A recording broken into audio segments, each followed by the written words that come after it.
Cheers.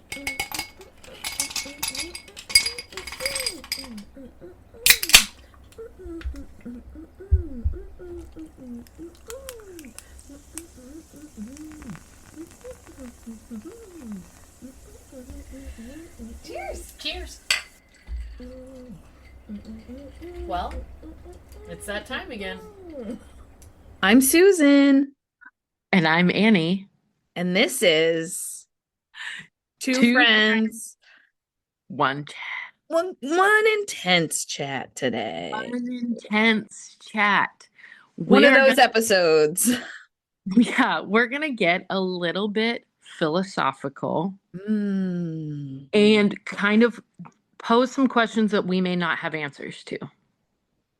Which I think are the best type of questions. I love a question that is meant to be open for discussion, that there doesn't need to be a right or wrong at the end, and we don't all have to agree. So I love these. These are hard though for people that aren't used to them. They can be hard to have these sorts of discussions, but ooh, if you can sit in the uncomfortable kind of gray area, there's something really beautiful about these types of chats. I agree. And I think a lot of our chats are really tool forward, right? We are talking about honoring feelings, honoring experiences, and providing tools from a tool belt to kind of aid where people are. And I think this is going to be a bit of a harder chat because it's not really one that tools can just be applied to. Yeah.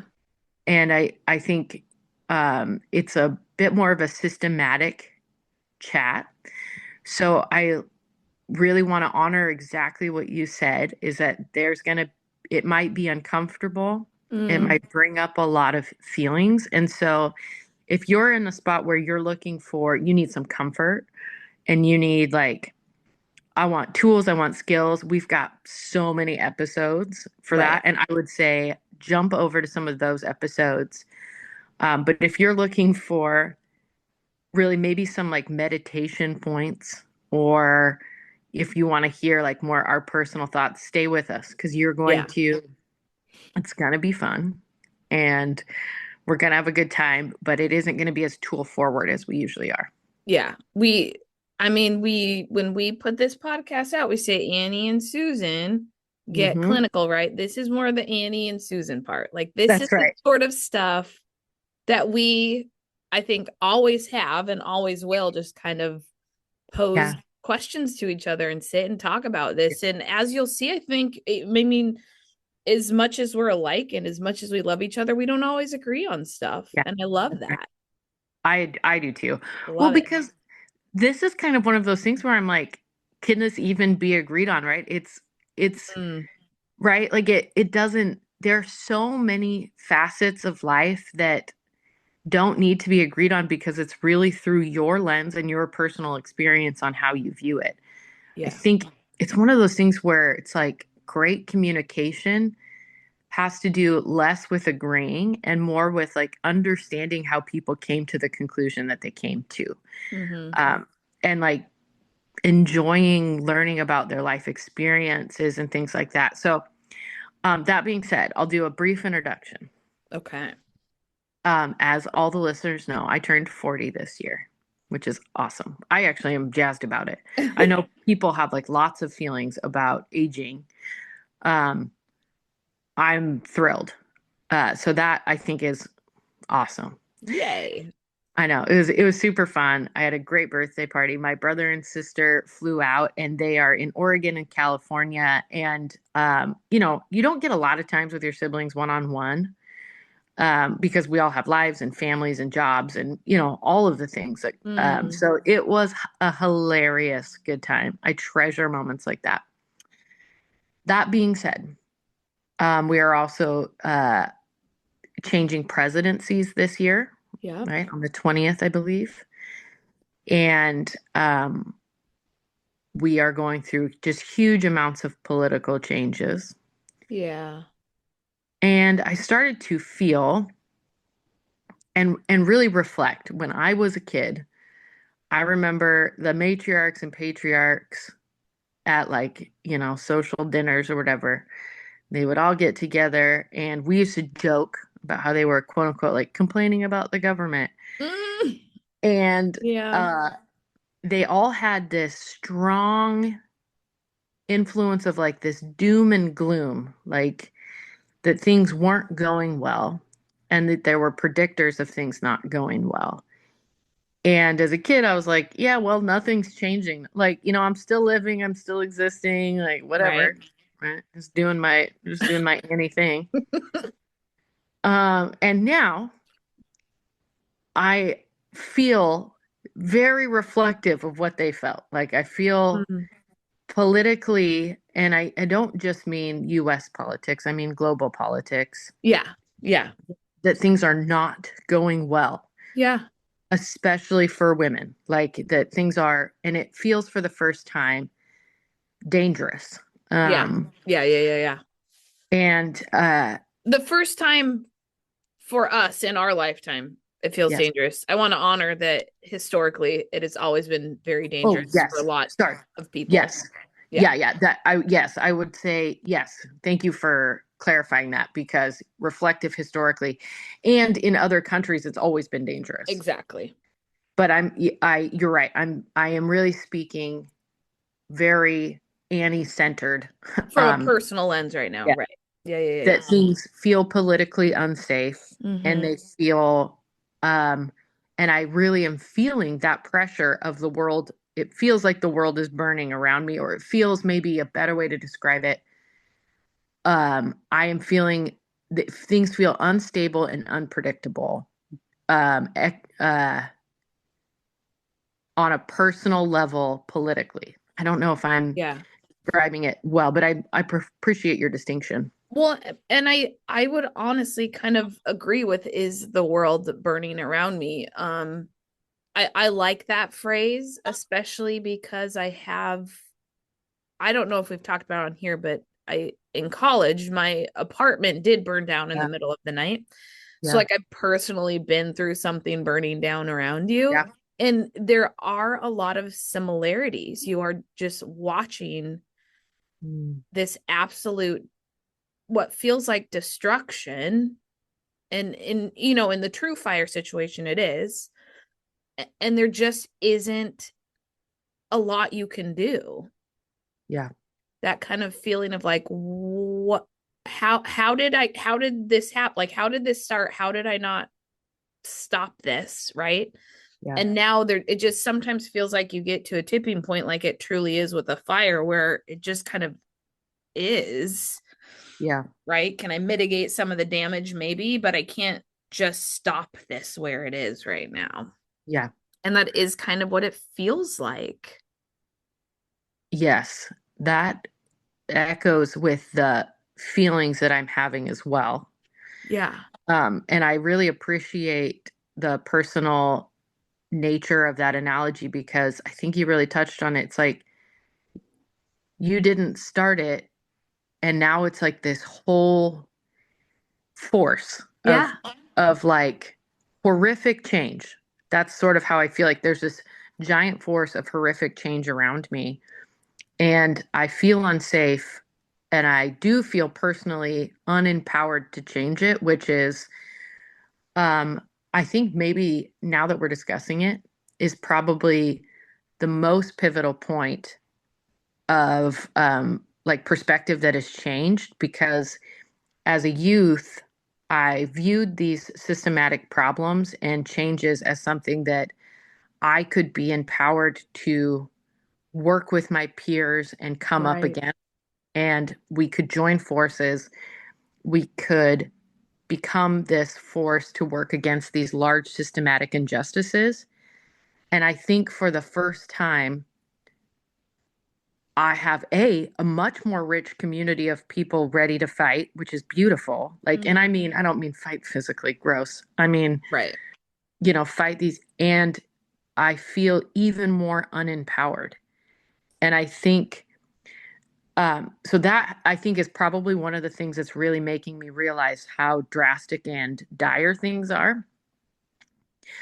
But then it brought me to this point of being like, okay, but is this the way it always has been?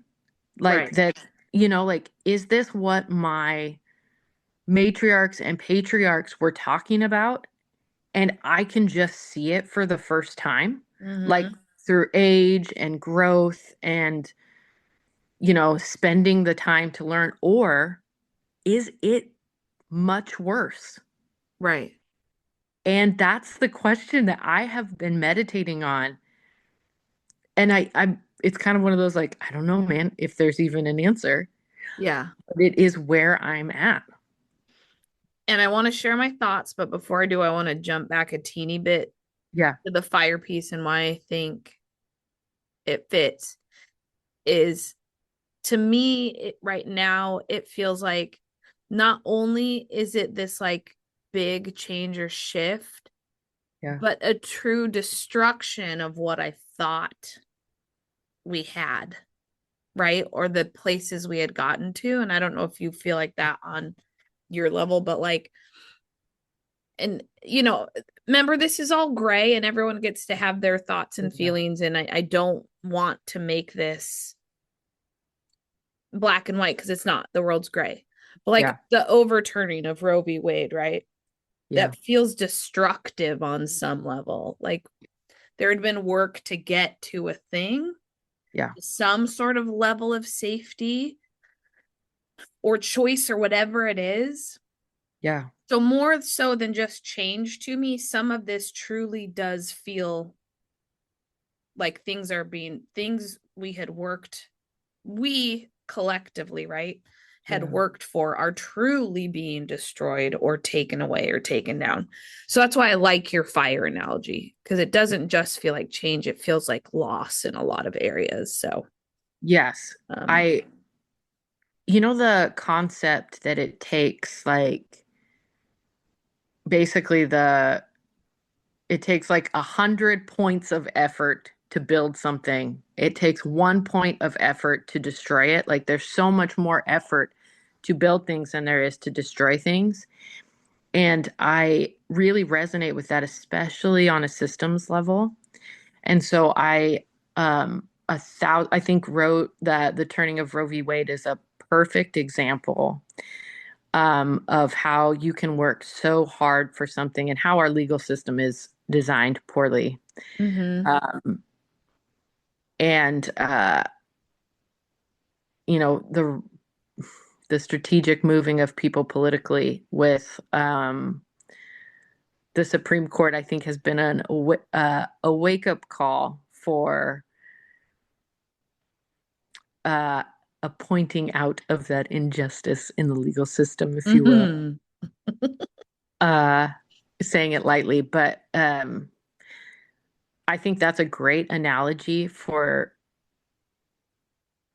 probably a lot of the identifying factors of the reason where I feel so unempowered Mm. to, to work so hard for something. But I don't play the political game, right? Like I'm not gonna ever be on the Supreme Court. I'm not gonna, like Right. all of those pieces. And I think that's where I'm starting to learn um, how much of the political climate is strategy and moving. It's basically the opposite of social work, right? Right. Like Right. literally, I can't imagine a more inverse field from social work than anything to do with politics, which isn't to say it isn't important. Politics is incredibly important. So Of I'm course. not actually, but I think that might be a part of my feeling of unempowerment too, where I really feel so defeated because I'm watching this, what feels like destruction around me. Yeah. And so to go back to your question of just my thoughts on, is this how it always was and we're just now Yeah. recognizing it? Yeah. Um, or is it truly the end of times? Yeah. Um, Yeah. I think like we said, I don't know, right? I think Yeah. daily I go back and forth. Um, but some things I've kind of been meditating or pondering or thinking about is um I wonder sometimes if it's always felt this way to part of us. Do you know what I mean? Mm, Because of mm. the way, honestly, not just the US, but it does feel like the world is so polarized Yeah. in political beliefs, no matter where you are, that I wonder, is this what the last 2, 3 decades have felt like to half of the country? Have they spent the last few decades feeling like their world is burning around them and Oh they've had yeah. no power and couldn't do anything about it? And that's why there's this like shift now of ideas and thoughts and beliefs, which are turning into Yeah. laws and scarier things. Um, and now it's just like this shift to like, well, now there's just this other half of us is feeling that. Mm. I like that kind of concept, like putting, and I would love to actually hear from any listeners who are feeling that. Like maybe this is the time that you're starting to feel like empowered again. Like, Yeah. and I would actually be very curious about that. And I do think that addresses like kind of our internal perspective of like internal in like USA internal, right? Mm-hmm. Um, I I think that concept maxes out a little bit because if you look at globally the hard things that are happening, and actually it doesn't matter like which side you are on, people are dying in Gaza. You know what I mean? Right. Like, 100%. and I'm not even sure, like it doesn't really matter which side you're on. Loss of life and tragic loss of life, not uh not for the faint of heart, like Hmm. starvation, disease, targeted attacks, uh, and then like I haven't watched it yet, but the what's been happening to women since the Taliban have taken over, Right. and like so like objectively, I think even however your politics swings, like you were for us moving out so that like you were for our military forces coming out, which makes sense, right? We want to save our own lives. And just kind of like the things that are happening globally, I'm not sure it is connected, but it really isn't connected to whether we have a Democrat or Republican. Right. Like that's going to ebb and flow, but these things are still happening globally. And Mm-hmm. I think that's where I come to the biggest conclusion of like, I think this probably always has been happening globally. Yeah. Oh, 100%. Right. So like there is a factor of like, I'm just really starting to realize it. Or because I think I did always know it, but it feels different. And so I guess I'm like, maybe that's just because I'm maturing Sure. and I have the time and space to like think and contemplate about these things. Maybe it's because I'm becoming more empathetic as an adult. Like, you Mm, do the work and just like hashtag throwback to the last episode. When you start to realize the expense of change in yourself, it will create empathy and you'll see it in other people. 100%. Sometimes you can't kind of stop that river. And now you're thinking about everyone on the globe who is really, truly experiencing devastation. And Right. it's a really interesting balance of the human experience of how do you live with that? How do you do what you can do to stop it? And how do you live a fulfilled, um, good life? Right. Right. Yeah. I think I find that the hardest piece is how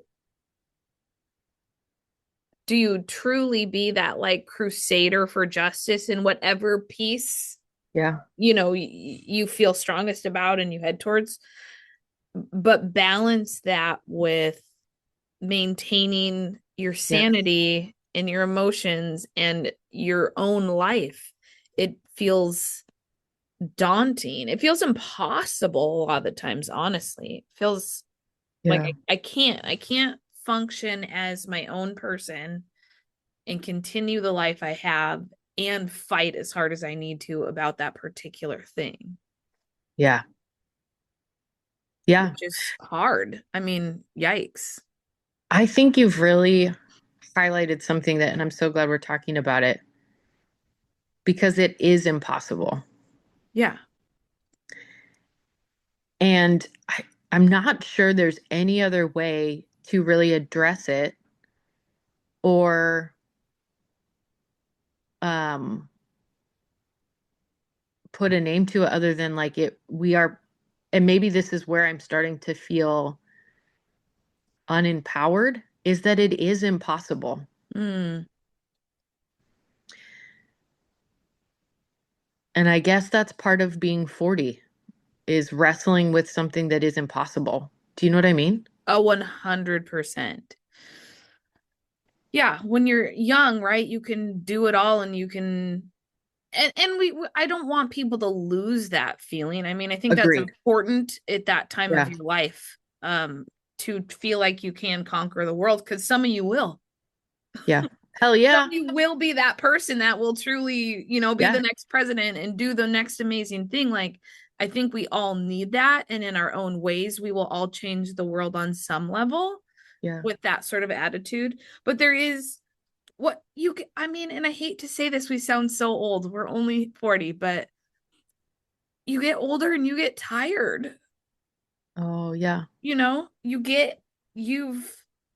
You've lived a lot more life, and emotionally and physically, I think we tend to tire easier and things because we know there's all these other things, right? We still have to pay bills and we still have to do all these things. We're not 20, you know, living off of student loans. Like, yeah, let's go take on the world. So I do think things become harder. I hate to say that. I hate the word impossible because that feels I wouldn't ever want to completely give up on anything or anybody, but it does feel that way a lot of the time. You know, it's so funny.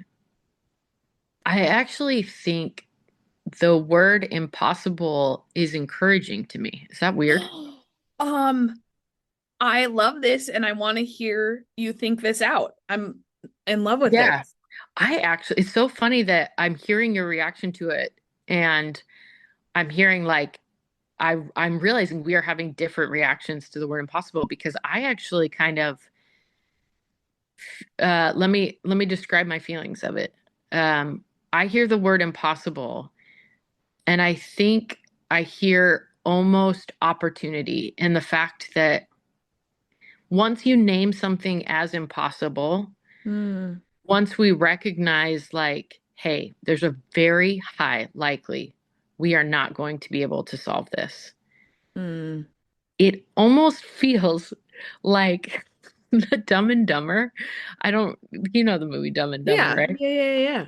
When she's like, you got a 1 in a million chance or something like that. And he's like, so you're telling me there's a chance? I almost hear and feel if we're labeling something as impossible, then I maybe it's even a little level of relief and it's like, okay, sure. This huge burning down is impossible, but what can I do right now in this moment to encourage the possible? Which is probably very social worky of me to admit, Mm, but that's really where it comes from because I think there is a certain amount of freedom in admitting that changes to huge systems is slightly impossible. And right, right. so how do I take that and navigate the impossible? And I can't help but even hear in my own definition of that an interesting level of like, I was listening to and really meditating on this concept of white feminism Mm, and how white feminism, obviously, we've got the advantage of being white. And so there's a certain level of like, you don't have to fully dismantle systems. You just have to learn how to navigate and function within the system because you're white. So it's like, Oh, yeah, yeah, yeah. yeah, and so it's talking about this like need to completely dismantle, which I 1,000, so everyone can have a chance in the system. Right. And so I want to say like I recognize the privilege I have in this in being white and having this like view of the impossible. Mm-hmm. But that is where my I get kind of encouraged by this. Like it is impossible. And maybe that's just because uh I'm a weir, that's my last name. And we are fighters. We are just little put your dukes up and fight it outers. Yes. So I get kind of encouraged by this concept of impossible. And I hope that's true for some people too, or at least maybe that's slightly contagious. Interesting. That's okay. That's interesting because as a non-fighter, as Oh a yeah, that's Pennock, cute. as Yeah. a Pennock who is a non-fighter and a fixer, impossible Oh. to me feels like giving up. Ah, I see.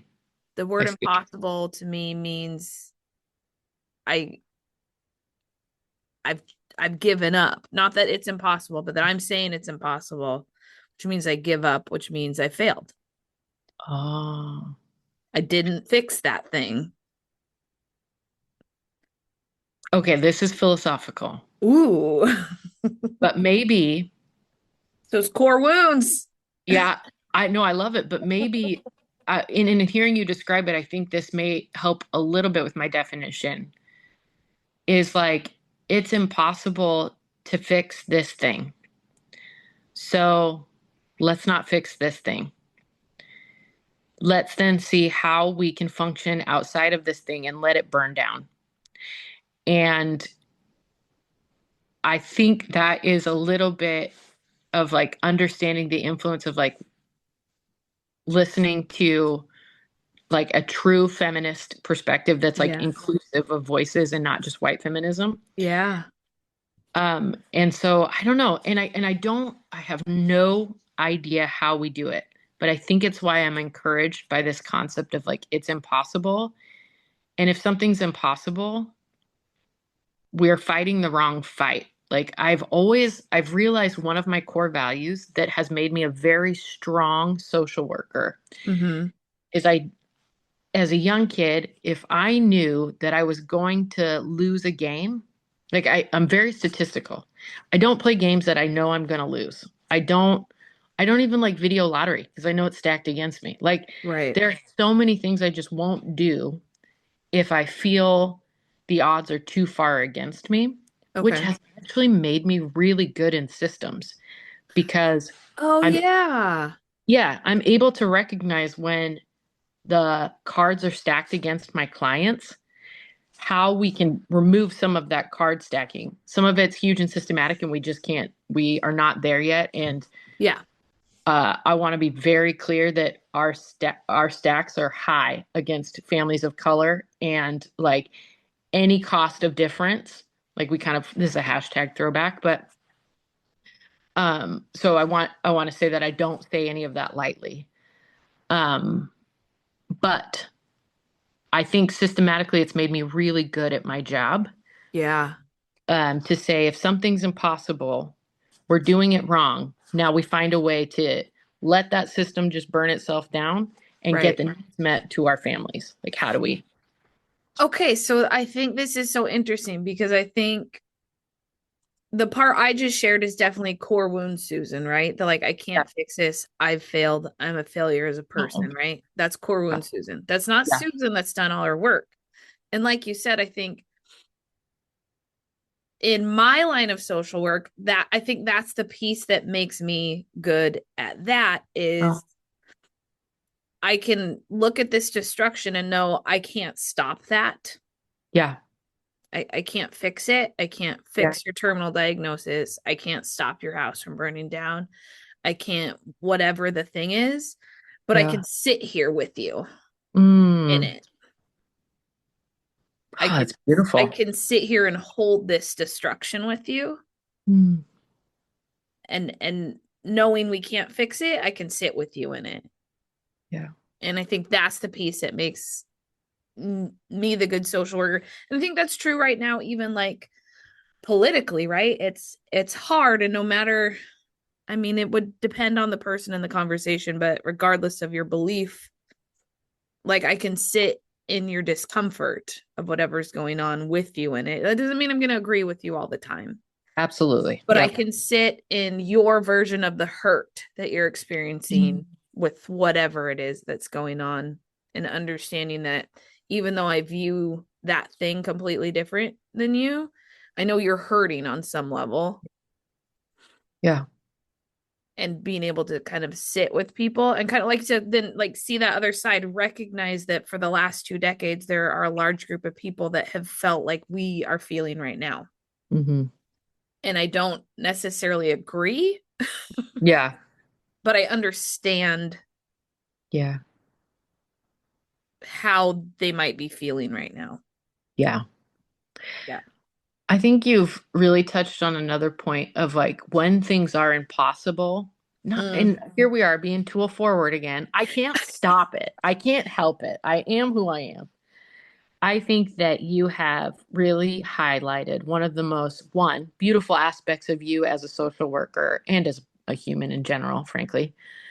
But is that you are gifted with the superpower to be able to sit with someone no matter what they're going through and to sit in the pain and discomfort. And that I think might be one of the greatest human gifts that you can give a person Mm.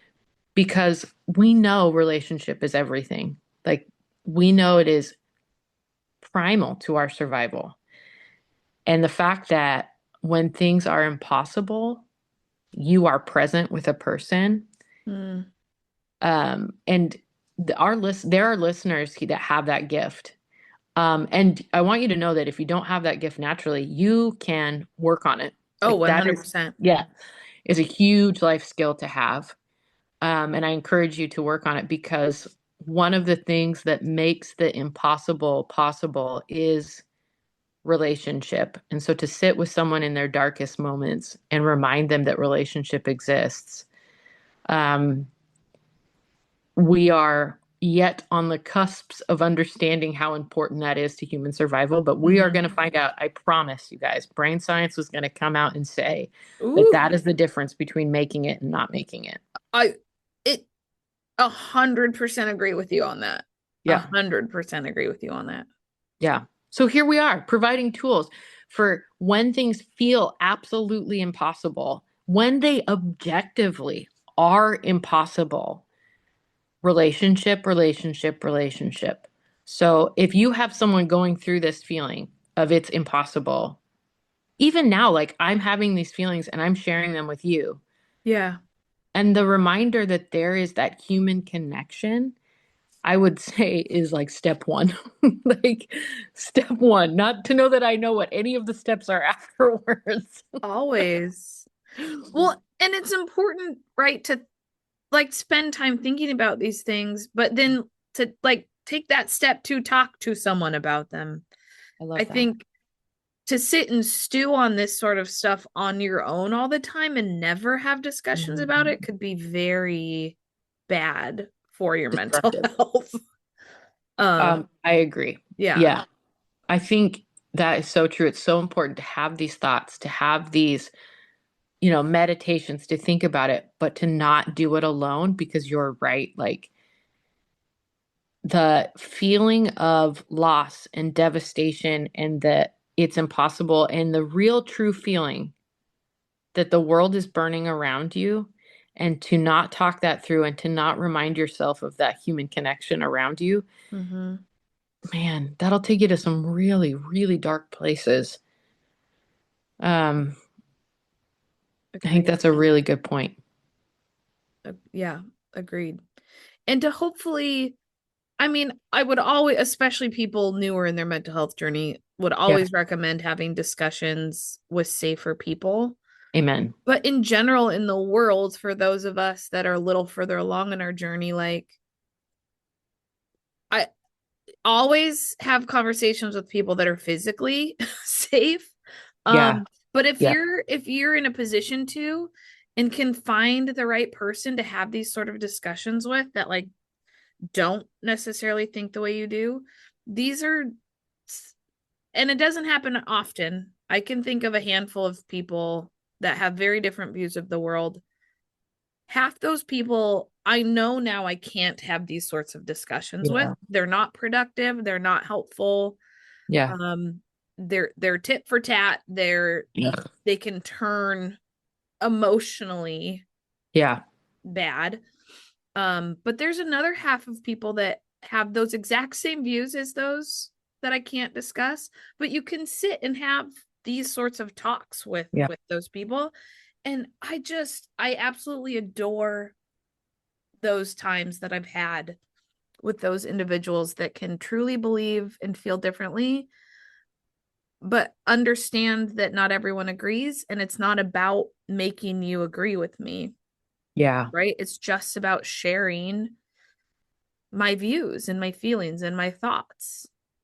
And they're Yeah. so so important to have if you can, but only if you are in the right space to, and Yeah. the other party is open. I would never ever push that on anyone. But if you're in the right space, those are magical, magical conversations that can happen.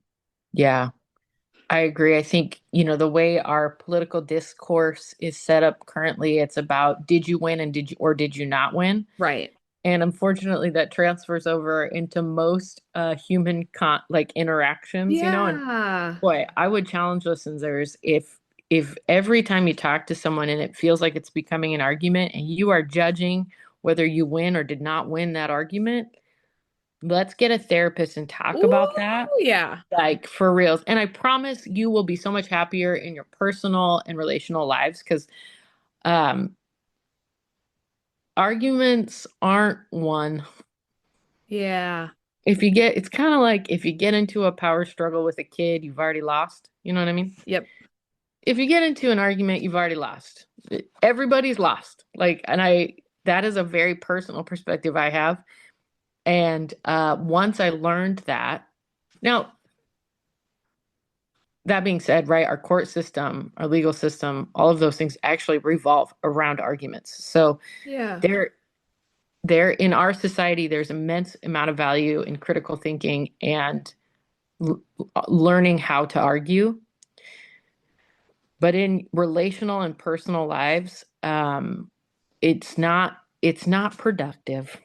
Yes. Yeah, yeah, yeah, yeah, yeah. hmm I will say discussions are really important, and I'm not saying do not bring up things that aren't important into you in relationships and things like that. Yes. But I'm saying once those have turned into an argument, yeah, everybody's lost. Like it's Yeah, just, yeah, exactly. yeah, Exactly.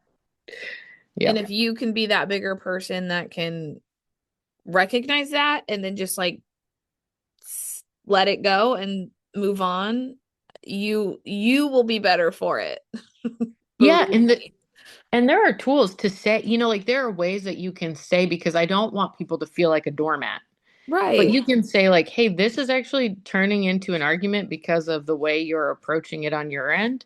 And that's just not worth it to me because once we argue, everybody loses. But Right. if you want to have a discussion later, when you're like calm and cool, you're not interrupting me, let's do it. Yeah. Bam. Because do not play a game where people are going to like, that is like fixed for a loser. Like, you know what Yeah. I mean? Like games where there's a winner and a loser. Uh, when it comes to like human rights and you know what I mean? Like, sure, baseball, awesome, basketball, cool. But when it comes to like basic human rights and there's a winner and there's a loser, that's not a game I want to play. That's not a game. Right. No, Exactly. I'm removing myself. I'm benching myself. Like, I don't, like, that's not a game I'll play. I'm just going to go feed people. I'm just going to go make sure that they have human rights. You know what I mean? Like, Yes. I'm going to focus on my center of influence and make sure that the people that I can reach have human rights and they are, so I don't know Yeah.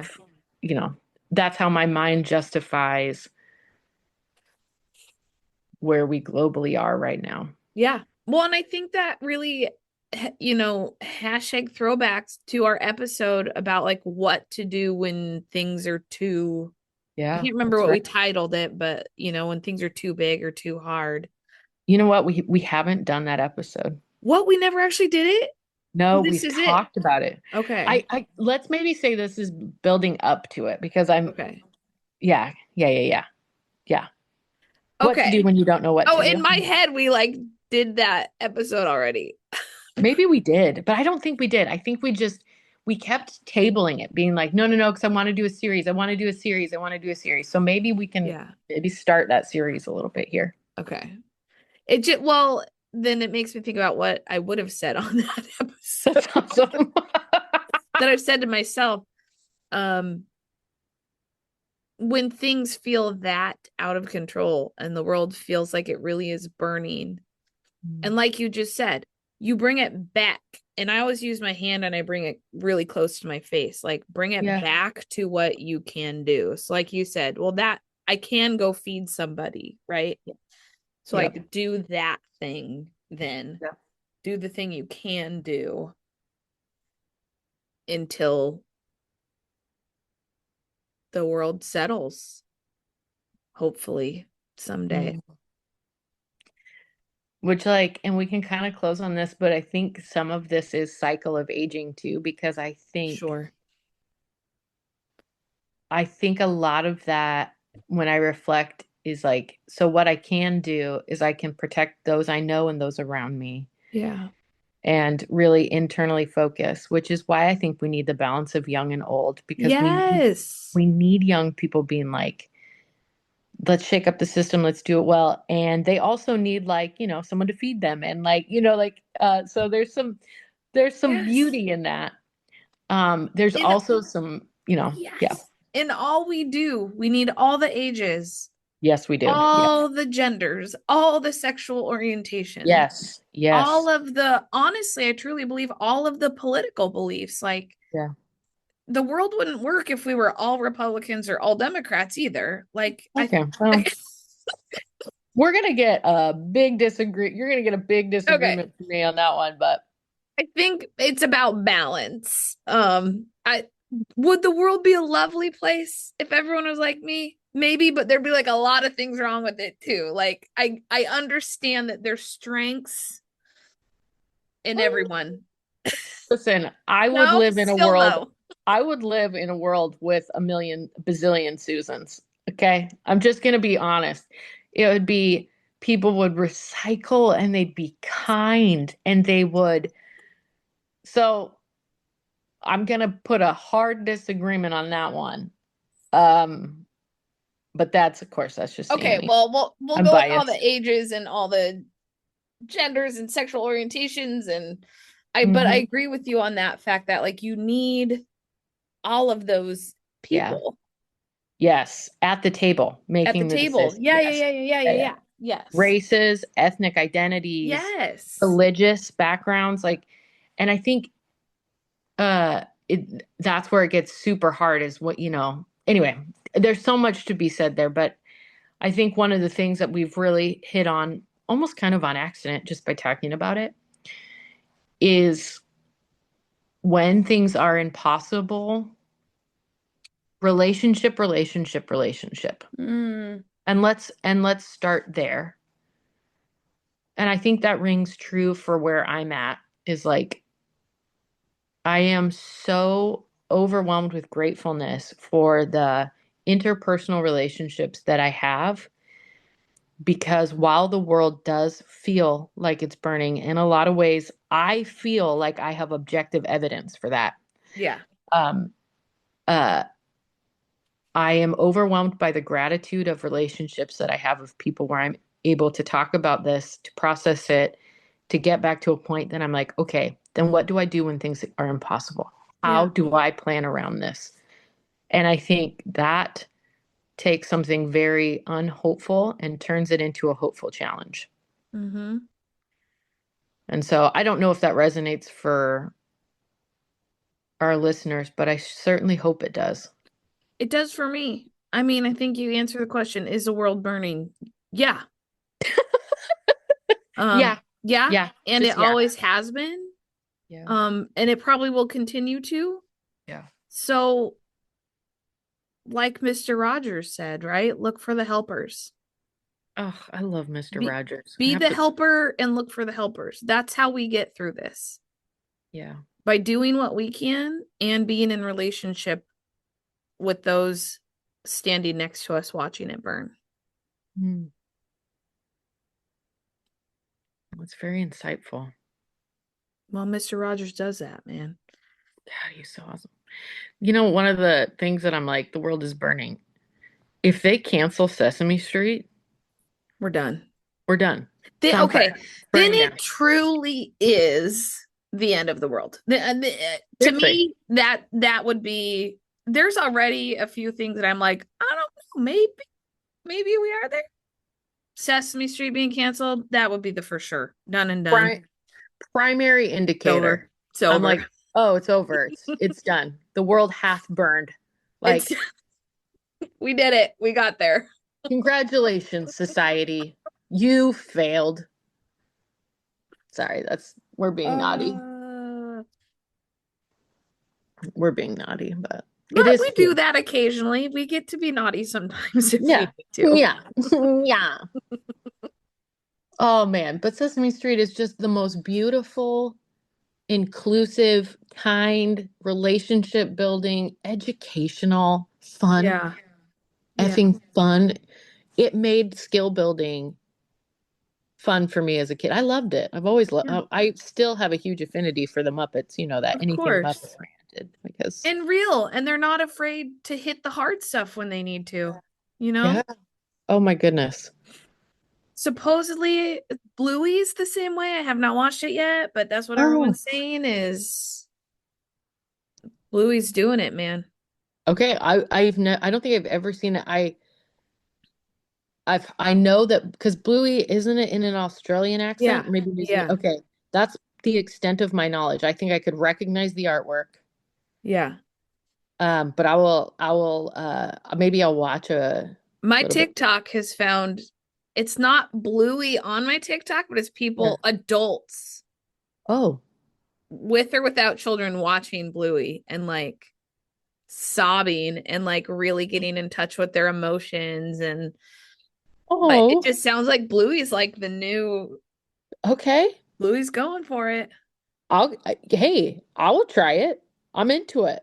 I If know. it's something bringing us all together, I'm in. I am in. I'll watch it. Yep. I love that. Oh, well, this was a really fun episode, and I apologize, guys, if we got too deep, and by any means it was too heavy. But we do really want to talk about hard things. Yeah. And yeah. So take care of yourself. This was a harder Yeah. episode. Go hug somebody you love or FaceTime someone you care about.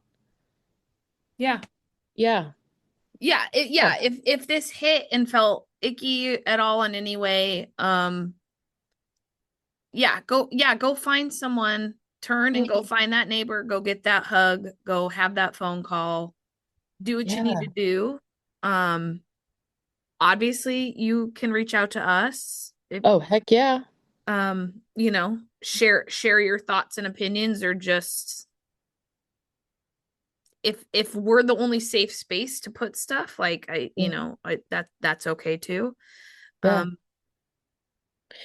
Also, if you have a thought and you want it to be anonymous, or you know what I mean, like you want to send something in, you want us to talk about it on the show, but you don't want any, of your identifying information, we can definitely do that for you too. Of course. Yeah. Be very cautious of that. Just make a note of that for sure if that's how you're feeling, and we won't share any emails or, not that we would anyway, ever just share someone's email. We wouldn't, but yeah. Yeah. I agree. I agree. Happy to meet people wherever they're at, while sharing what they need to share. So yeah. Well, on that note, when things are impossible, relationship, and follow what Mr. Rogers says. Yeah. Look for the helpers. I say be the helper while you're looking for the helpers. Ooh, same. Well, both. Same. Well, both. That's definitely the social work side, That's right. Duh. I love it. I love it so much. Oh, it's so sweet. Well, we do truly love each and every one of you, Yes. regardless of if you agree with us or don't, or Yeah. I really truly want to say that we do love you. You're Yeah. wonderful. You Yeah. got this. Yeah. We can do hard things. We can do it. It's worth talking about. Yep. Um, but don't forget to hug the people you care about as a reminder. Yeah. Yeah. I'm gonna go hug Jeremy. He's not gonna like it, but I'm gonna do it. Oh my gosh, that's so cute. I'm gonna go hug Aaron. Okay. And then I'm gonna make myself a sandwich because that sounds really delicious. I love it. I love it. You go have some lunch. I'll go have some breakfast. I love it. Oh, bye. Okay, bye.